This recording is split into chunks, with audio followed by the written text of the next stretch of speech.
Assalamualaikum warahmatullahi wabarakatuh.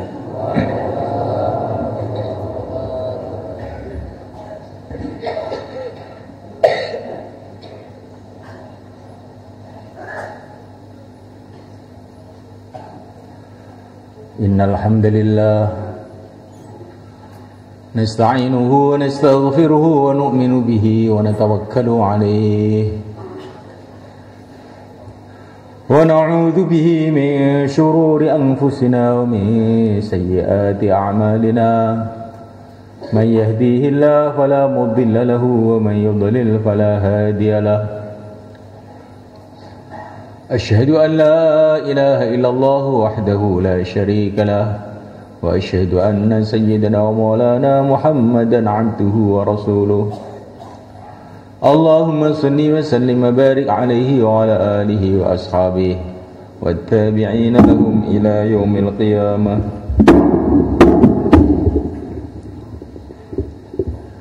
Faqad qala fi kitabihil karim innal ladzina qalu rabbuna Allahu thumma istaqamu tatanazzalu alaihimul malaikatu alla takhafu wa la tahzanu wa abshiru bil jannati allati kuntum tu'adun nahnu awliyaukum fil hayatid dunya wa fil akhirah wa lakum fiha ma tashtahi anfusukum walakum fiha ma tad'un nuzulan min ghafurir rahim. Wa man ahsanu qalan mimman da'a ila Allahi wa 'amila salihan wa qala innani minal muslimin. Wa la tastabil hasanatu wa la sayyi'ah idfa' billati hiya ahsan fa idzal ladzi bainaka wa bainahu 'adabatun ka'annahu waliyyun hamim. Wa ma yulaqaha illa alladhina sabaru wa ma yulaqaha illa dzu hazzin 'adzim.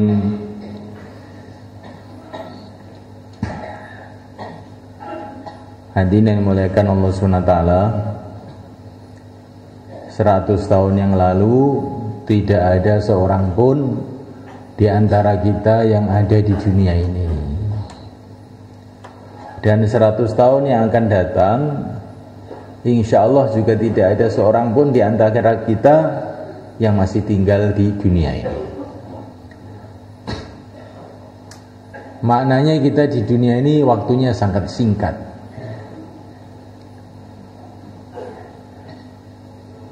Maka perlu senantiasa kita berpikir, merenung, memahami untuk apa Allah Subhanahu wa ta'ala mendatangkan kita ke dunia ini. Allah Subhanahu wa ta'ala tidak membiarkan kita dalam kebingungan. Allah yang menciptakan dunia ini, Allah yang menciptakan kita, telah mengutus Sayyidul Anbiya yang mulia Nabi Agung Muhammad sallallahu alaihi wa ala alihi wasallam untuk memberitahu kepada kita untuk apa kita didatangkan ke dunia ini.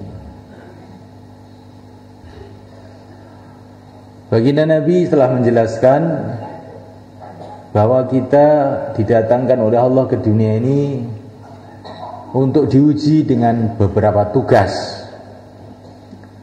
Kalau tugas ini kita kerjakan, maka Allah akan ridho kepada kita. Hidup kita di dunia akan dibarokai oleh Allah. Kemudian setelah mati, kita akan dikirim ke surga Allah Subhanahu wa ta'ala, menjadi raja-raja di surga Allah.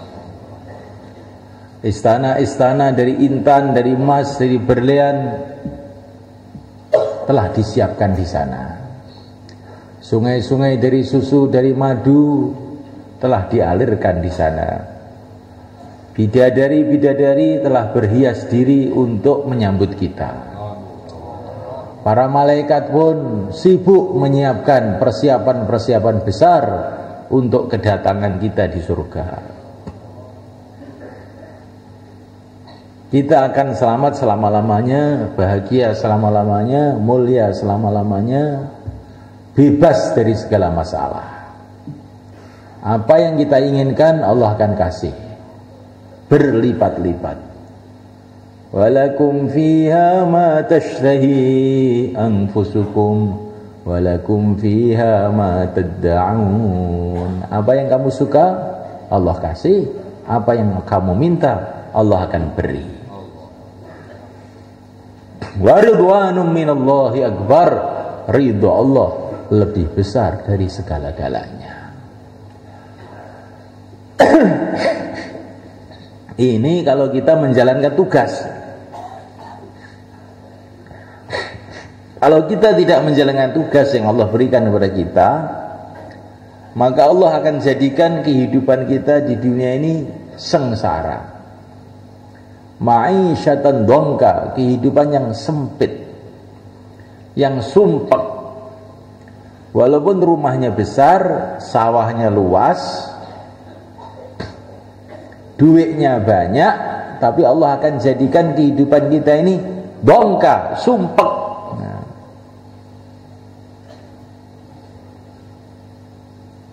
Kalau kita tidak menjalankan tugas, tambah hari tambah sumpek, tambah sempit, sampai mati lebih sempit lagi. Kuburan kita akan jadi tempat yang begitu menakutkan.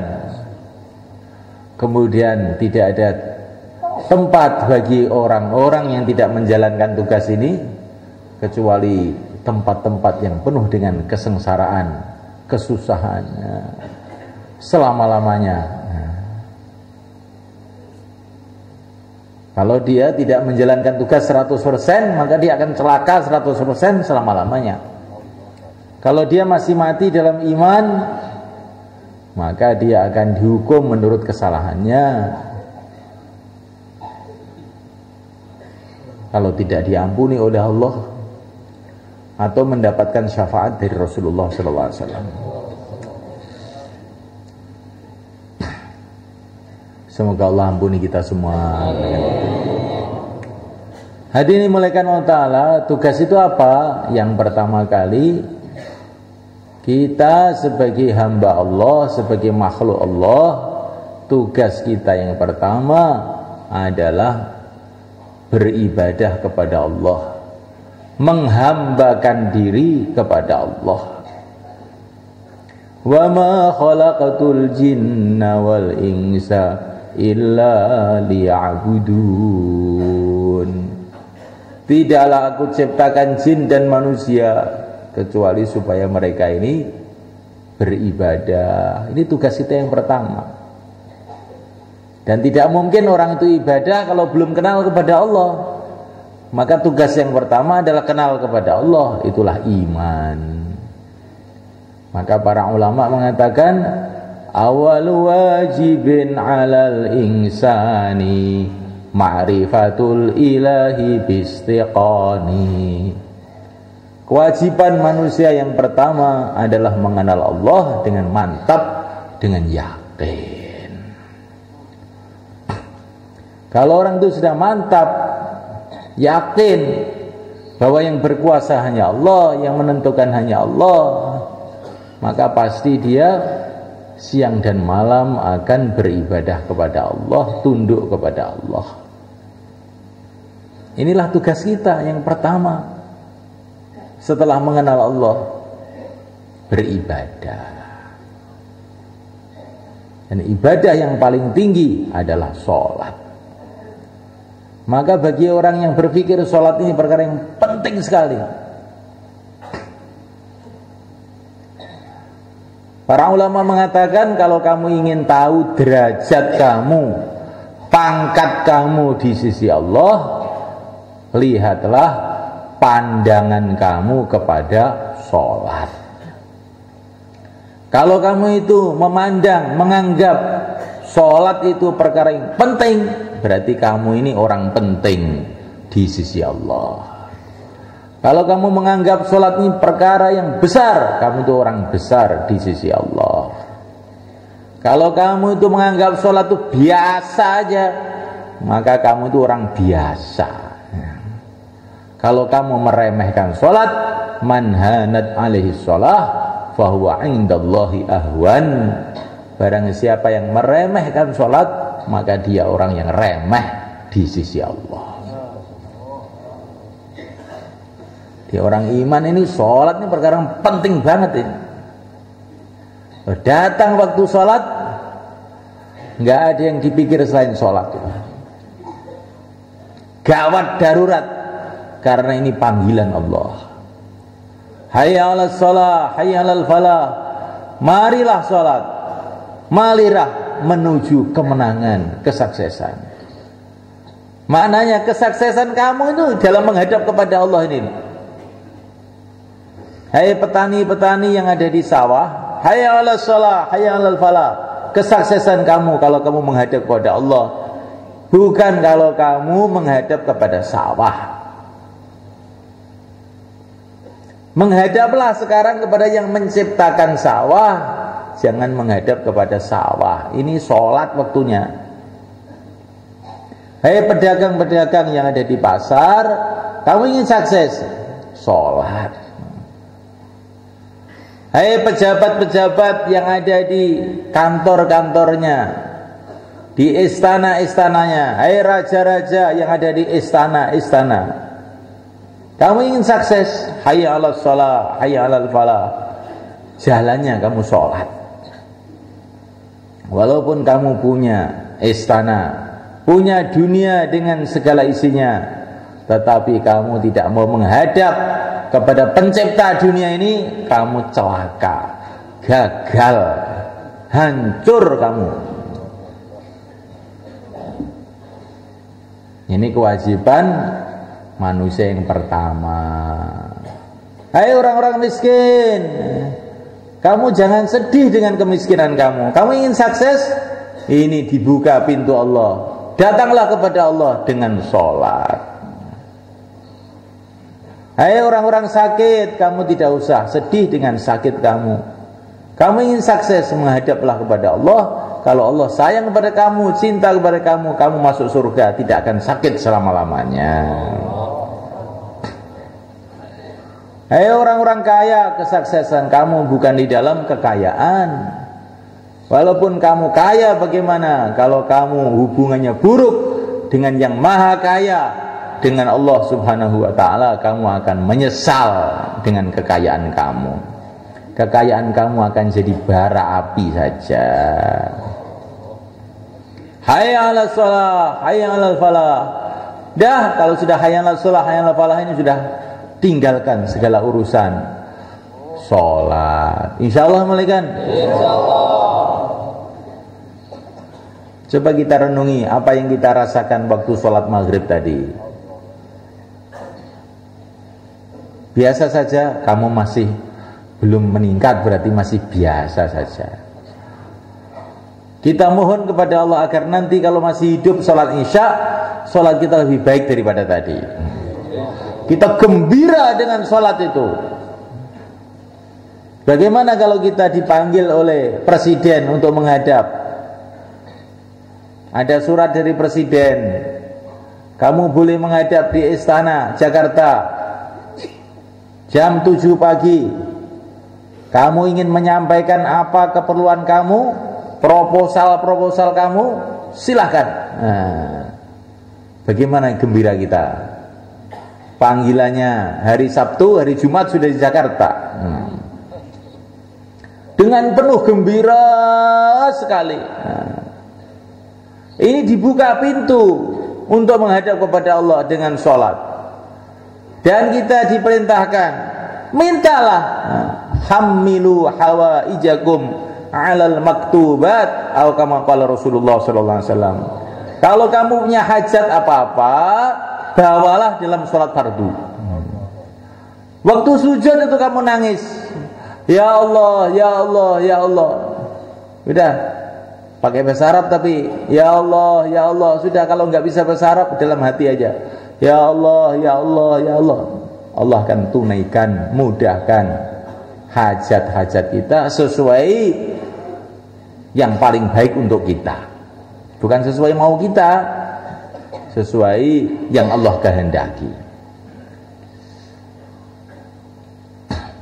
Hadi mulaikan Allah Ta'ala. Kemudian tugas yang kedua, ya, ini ringkasnya saja. Kita ini ketiga apa kedua tadi? Ketiga aja ya. Pertama kali iman, kedua ibadah, terus ketiga ini.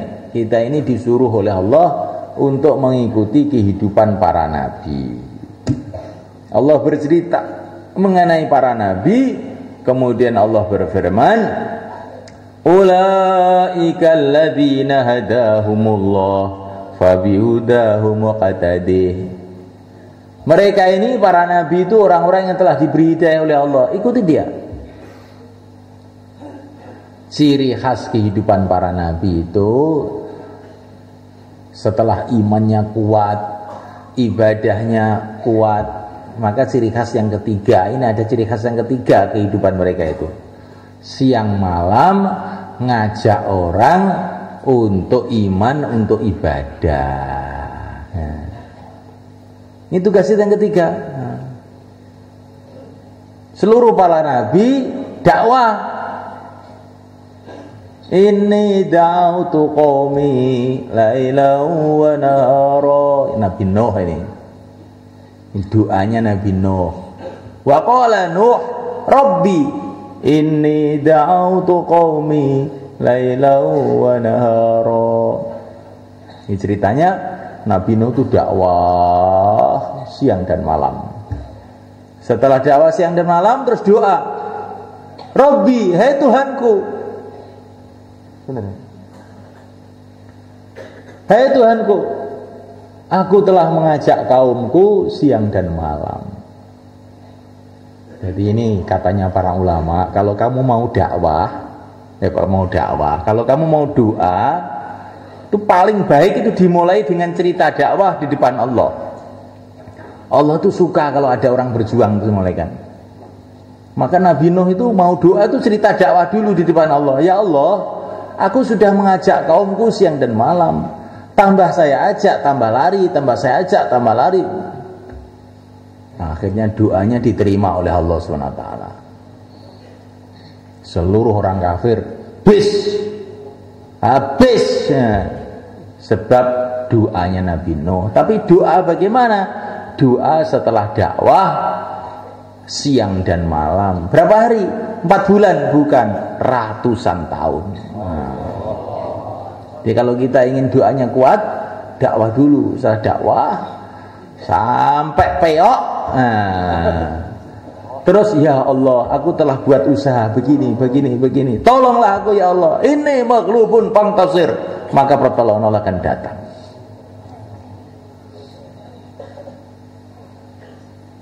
Begitu juga Nabiullah Zakaria. Nabiullah Zakaria itu sudah sepuh, sudah tua, nggak punya anak. Istrinya mandul lagi. Jadi aneh para nabi itu semua kan. Waktu muda nggak minta anak, setelah tua malah minta anak. Kan aneh semua kan. Memang para nabi itu nggak peduli dengan keadaan. Karena keadaan itu semua yang bikin Allah. Kalau Allah bikin mudah saja. Yang sulit jadi mudah, yang mudah jadi sulit. Kalau Allah menghendaki, ya tidak ada perkara yang bisa menghalang-halangi apa kehendak Allah. Nabi Zakaria ini sudah tua, sepuh, rambutnya sudah putih semua, istrinya mandul lagi. Jadi beliau minta anak kepada Allah. Tapi minta anaknya itu alasannya itu dakwah semula kan. Bukan hanya minta anak itu aja, tidak. Beliau mengatakan, inni khiftul mawaliya min warai wa kanat imraati aqira fahab li min ladunka waliya yarithuni wa yarithu min ali Yaqub waj'alhu rabbi radiyya. Ya Allah, aku khawatir umat ini bagaimana keadaannya setelah matiku. Kalau nanti saya mati, yang ngurus umat ini siapa ya Allah? Sedangkan istri saya ini mandul. Maka berikanlah kepada aku anak yang akan mewarisi perjuanganku ini dan mewarisi perjuangan keluarga Nabi Yakub. Waj'alhu rabbi radiyya, dan jadikanlah ya Allah anak yang akan kau berikan itu anak yang diridhoi. Anaknya aja belum lahir sudah didoain, ya Allah jadikan anakku nanti anak yang diridhoi. Jadi Nabi Zakaria itu minta anak karena khawatir keadaan umat. Nanti kalau saya mati yang ngurus umat itu siapa? Ya Allah, saya khawatir, maka berikanlah kepadaku anak yang mewarisi perjuanganku dan perjuangan keluarga Yakub alaihi wassalatu wassalam, dan jadikanlah anak itu anak yang diridhoi. Akhirnya Allah berikan anak, yaitu Nabi Yahya. Masih kecil itu sudah jadi nabi. Itu nabi kecil itu ya, Nabi Yahya itu. Wa atainahul hukma sabiyya, masih kecil sudah jadi nabi. Karena apa? Mengayahnya nabi ya. Mengayahnya nabi ya. Masih kecil sudah jadi nabi. Allah kehendaki memang ajib ini. Biasanya nabi-nabi yang dulu setelah umur 40 tahun diangkat jadi nabi. Nabi Yahya masih kecil sudah jadi nabi. Karena apa ini? Pelajaran buat kita. Anak kita pun masih kecil pun bagaimana kita pikirkan, mikir dakwah juga walaupun kecil. Jangan anak kecil itu cuma diajari bintang kecil di langit yang biru, main-main. Anak kecil itu ajari kenal kepada Allah. Hei anakku, kamu tuh hamba Allah, kamu umat Rasulullah, kamu mau ke akhirat, kamu tuh ikut Nabi Yahya gitu loh. Masih kecil sudah mikir agama gitu. Insyaallah mulai kan? Insyaallah. Ini mulaikan Allah Subhanahu wa taala. Kemudian tugas yang keempat, kita ini diperintahkan oleh Allah untuk mengikuti jejak yang mulia Nabi Agung Muhammad sallallahu alaihi wasallam. Laqad kana lakum fi Rasulillahi uswatun hasanah. Lah baginda Nabi ini keistimewaannya apa? Keistimewaannya banyak sekali. Cuman keistimewaannya yang paling masyhur, beliau itu diperintahkan untuk dakwah seluruh alam. Wa ma arsalnaka illa rahmatan lil alamin, menghidupkan agama seluruh alam. Rahmatan lil alamin itu maksudnya menghidupkan agama seluruh alam. Menghidupkan agama seluruh alam, karena namanya orang yang sayang kepada umat itu kalau orang itu ngajak umat ini untuk amal agama. Selagi kita ini belum mengajak umat untuk amal agama, namanya belum sayang, belum rahmah. Kalau kita membiarkan umat berbondong-bondong menuju jahanam, kita ini belum rahmat. Nah, kita ini masih kejam, keras. Kalau sudah mengajak umat kepada agama, akhirnya menuju surga, itulah namanya sayang. Dan baginda Nabi diutus untuk menyayangi seluruh alam. Maka kita pun harus menyayangi umat seluruh alam. Insyaallah malaikat. Bagaimana caranya? Bagaimana caranya? Bentuk jamaah untuk menghidupkan usaha agama seluruh alam. Insyaallah malaikat. Insyaallah. Terus yang kedua, jamaah mengeluarkan jamaah. Bentuk jamaah, kemudian jamaah mengeluarkan jamaah. Jamaah 3 hari mengeluarkan jamaah 3 hari, keluarkan jamaah 40 hari, jamaah 4 bulan. Begitu juga jamaah 40 hari. Begitu juga jamaah 4 bulan. Jamaah mengeluarkan jamaah. Kalau tidak kita bentuk fikir jamaah mengeluarkan jamaah, lah kita ini namanya belum kerja seluruh alam namanya. Walaupun kita baru putar di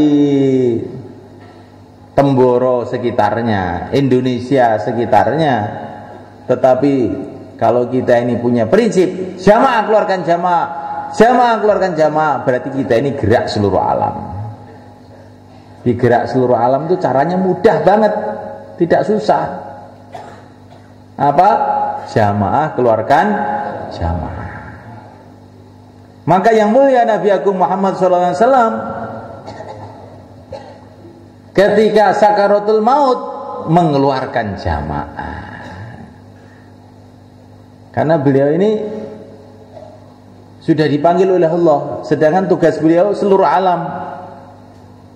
Maka apa yang beliau buat dalam keadaan sakaratul maut mengeluarkan jamaah. Jamaahnya Sayyidina Usamah ibnu Zaid radhiyallahu ta'ala anhu 3.000 orang mau dikirim ke negeri Rom.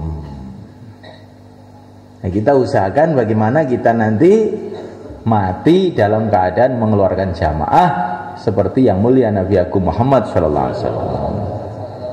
Insyaallah malaikat. Bukan mengeluarkan jamaah waktu hari Jumat, waktu istima, waktu jur, tidak. Waktu sakaratul maut keluarkan jamaah.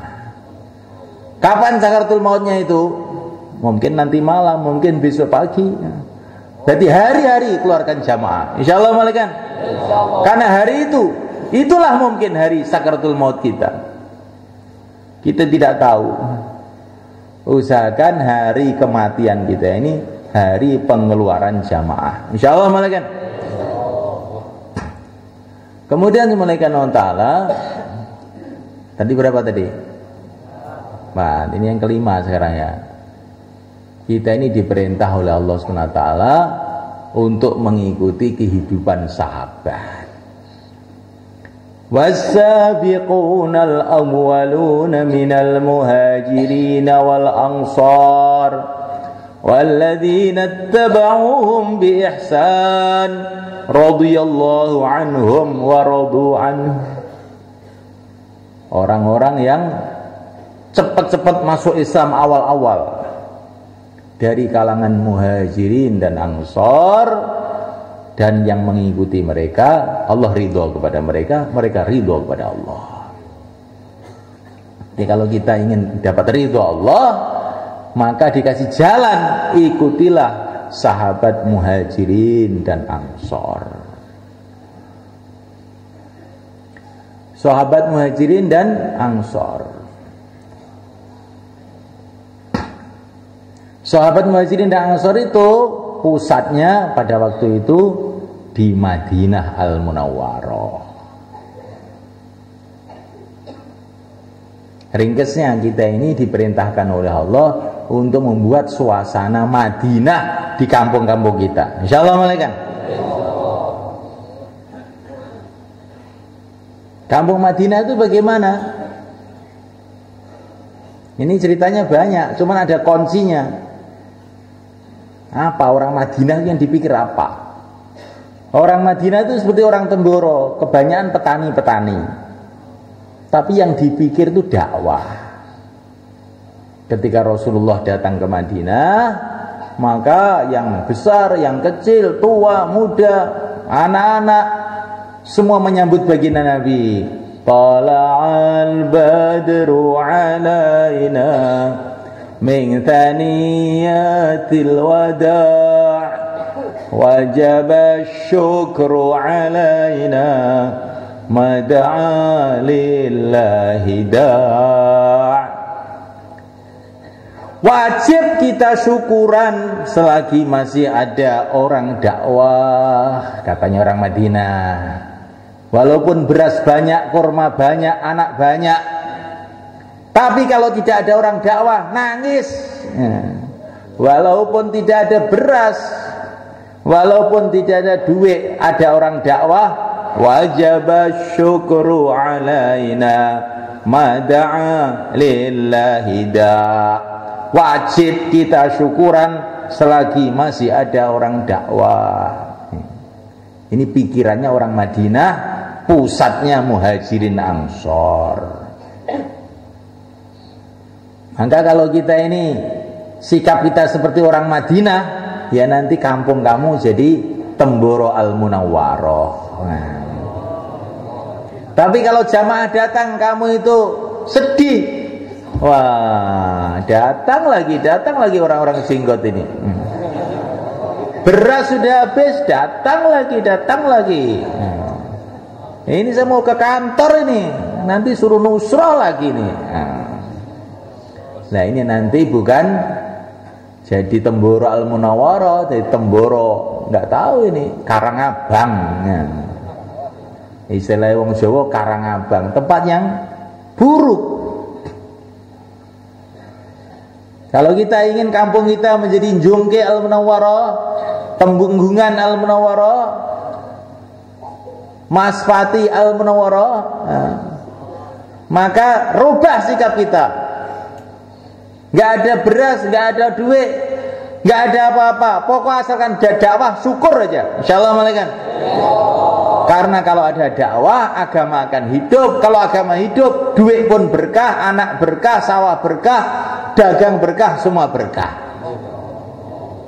Tapi kalau tidak ada dakwah, agama mati lama-lama. Sehari, 2 hari, lama-lama mati. Kalau agama mati, nanti sawahnya nggak berkah, anaknya nggak berkah, istrinya nggak berkah, pasarnya nggak berkah, hidupnya berantem, gerangsang, mati ini sengsara. Insyaallah malaikat. Inilah 5 kewajiban kita. Bagaimana cara supaya kita ini membuat masyarakat sahabat, masyarakat Madinah itu bagaimana cara memulainya?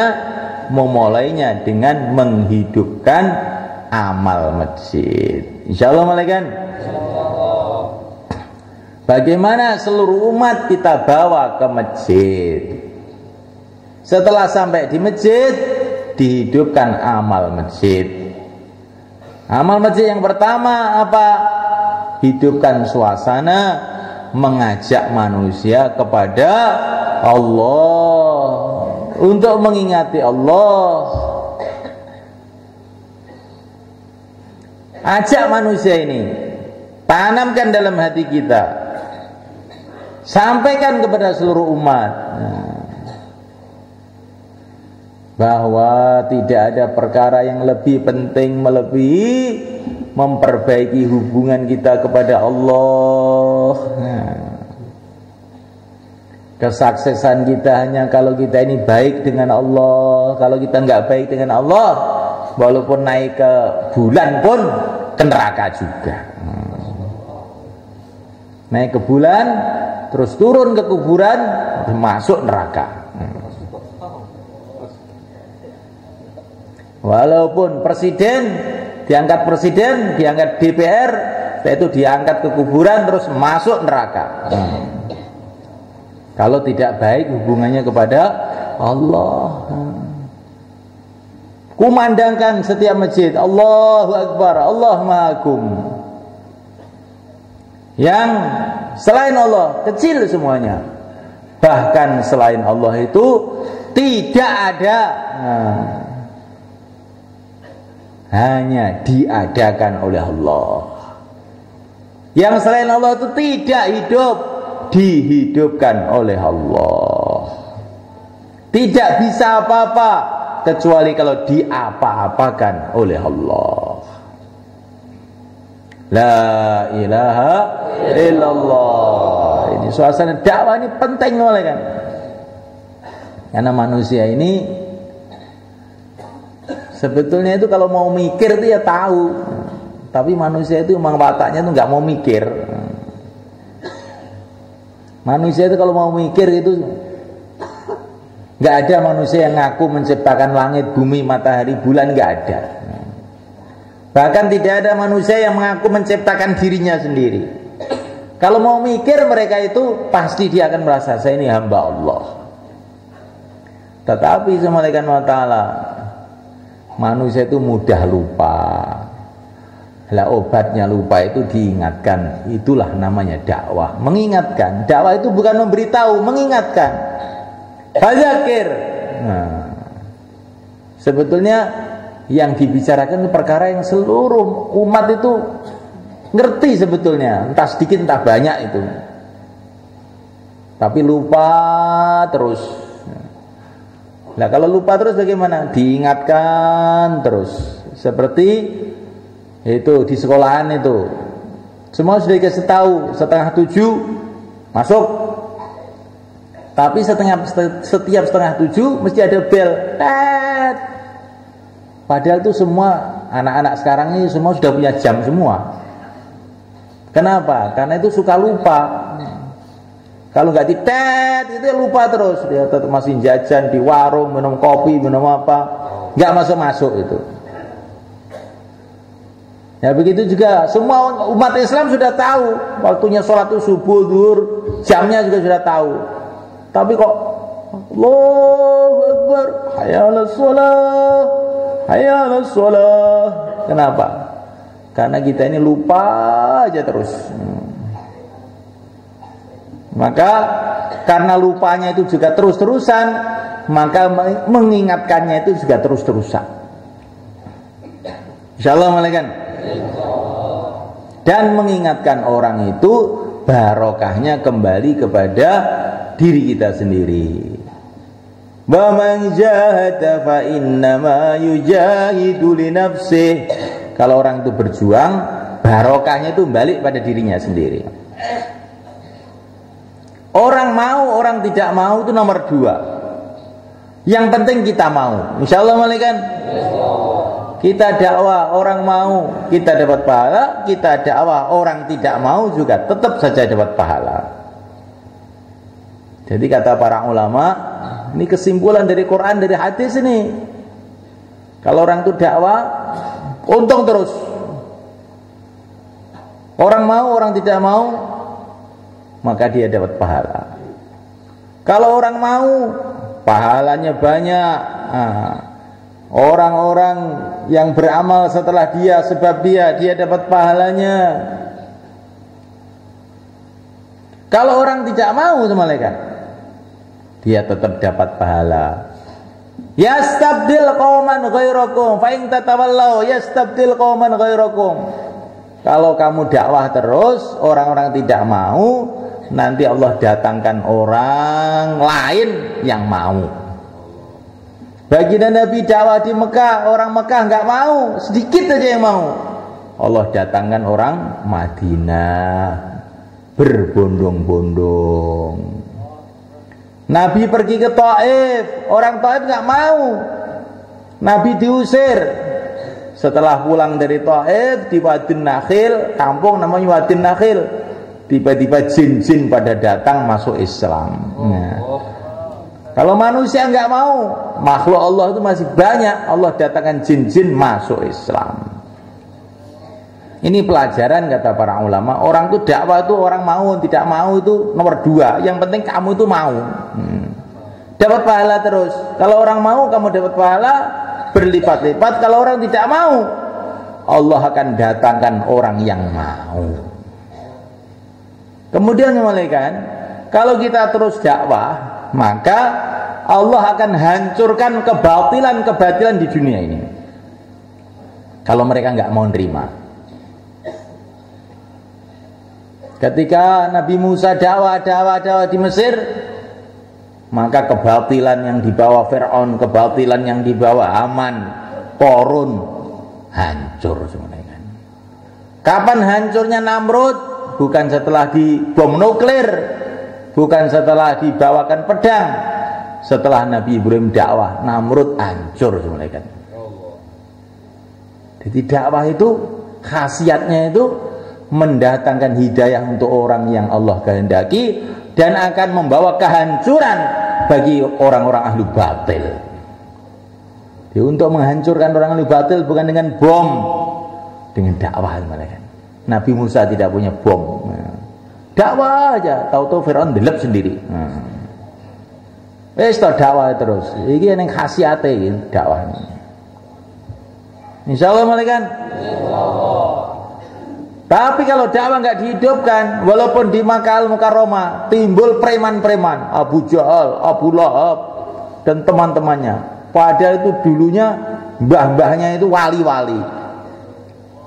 Tapi karena dakwah nggak dihidupkan, akhirnya cucunya jadi preman, memusuhi agama, merusak agama. Maka malaikat Allah Ta'ala, kalau kita ingin anak cucu kita ini selamat, kita mau jumpa anak cucu kita di pintu surga, kita buat dakwah. Insyaallah malaikat. Anakku, saya mau keluar 4 bulan.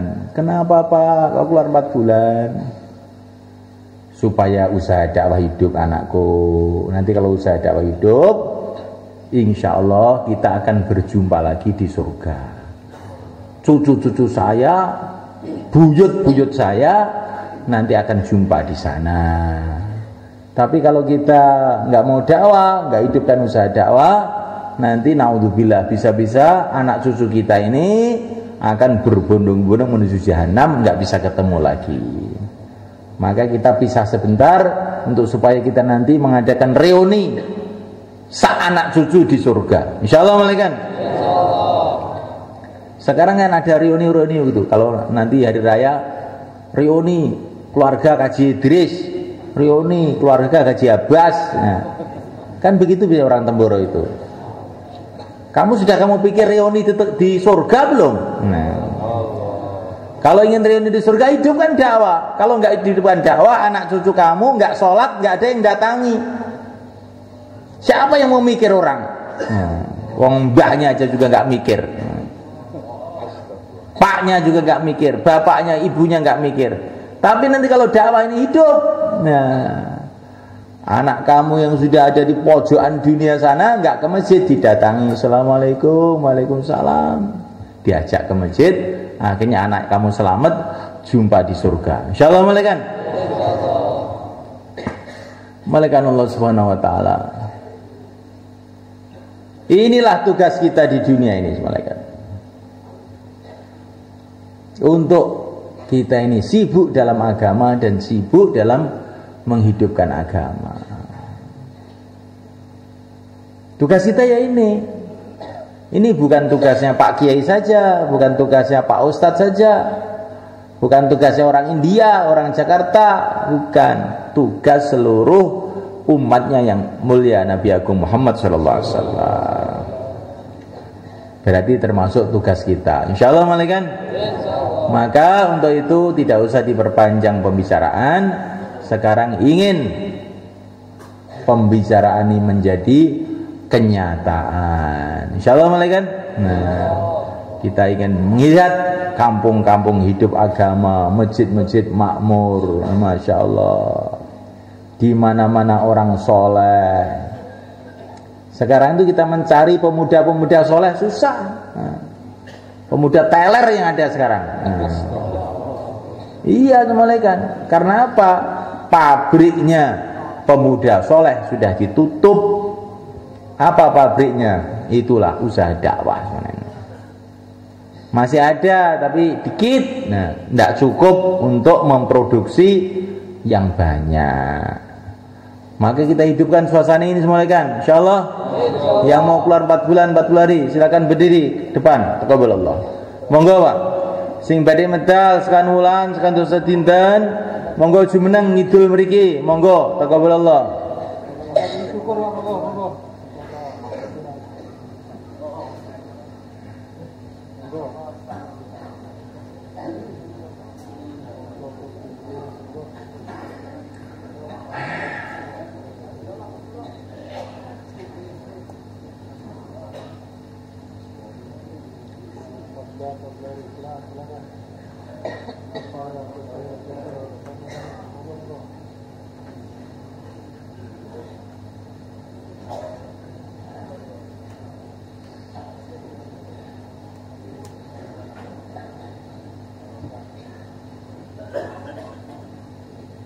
Monggo sing badhe medal sekan wulan sekan dosa dinten tambah masa sisa masa monggo sedaya semeneng maju mriki Pak, monggo.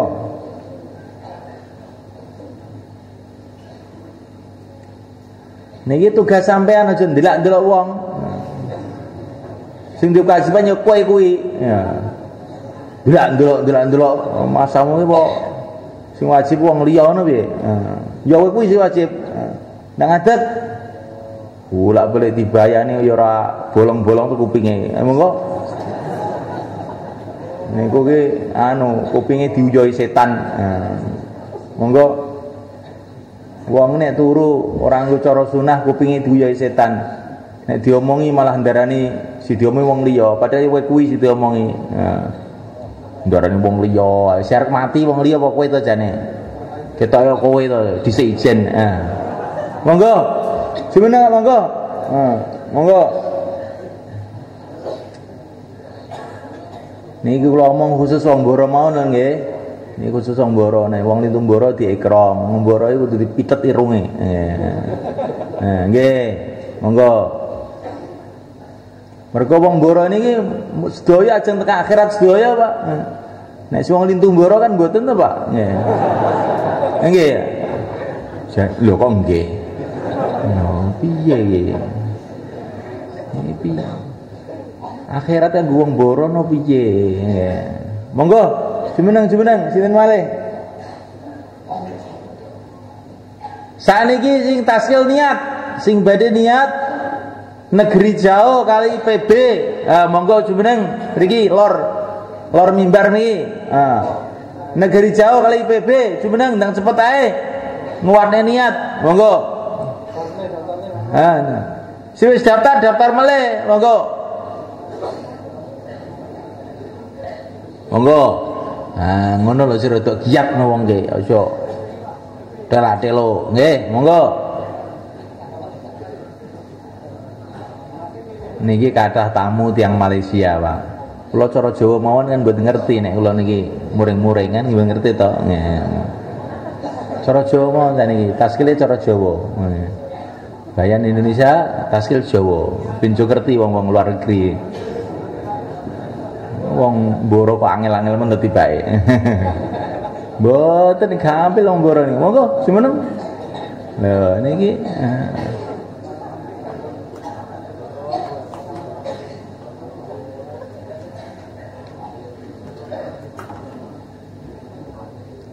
niki kiai-kiai king Malaysia kudu dugi mriki. Entuk kabar ning Mboro iki saiki wis urip agama iki kaya apa to? Kudu moro mriki ya. Enten wong pinten yo. Pinten? Wong 90 ae.